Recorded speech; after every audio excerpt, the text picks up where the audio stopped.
చెయ్యండి అని వాళ్ళని రెచ్చిపోతే పరిస్థితుల్లో నువ్వు ఉన్నావు. దయచేసి సార్ చంద్రబాబు సార్, ఇలాంటి వాళ్ళని వెంటనే మీరు శిక్షించి వీళ్ళ కేసులు పెట్టి లోపల బొక్కలు తొయ్యాలని, ఇలాంటి వాళ్ళ సైతం వాళ్ళ మాటలు విని గ్రామాల్లో కూడా రెచ్చిపోతారు. రెచ్చపోతే మన వాళ్ళేమో గాజా తొడుకు, ఈ పక్క కూడా రెచ్చిపోతాం. అప్పుడు రెచ్చపోయినప్పుడు వాళ్ళ వీళ్ళు కేసులు వస్తాయి. చాలా మంది ఇబ్బందులు కూడా పడతారు. ఆయన రెపరెప అంటాడు, పైన ఉంటాడు, కింద వాళ్ళు మాత్రం చాలా ఇబ్బందులు పడే పరిస్థితులు ఉంటారు.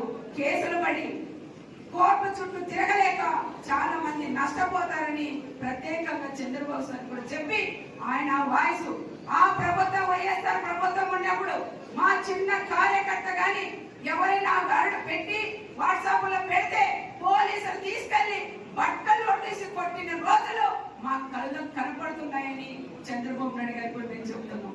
అలాంటి వాళ్ళు కూడా సెల్ ఫోన్ కూడా తీసుకొని అక్క మా సెల్ ఫోన్ పీకున్నారు, మమ్మల్ని చాలా దురుసుగా మాట్లాడారు, మా అమ్మల్ని అక్కలు తిట్టారు అని ఎంతో మంది ఏడ్చిన యువత కూడా మా కళ్ళ ముందు కనపడతారు.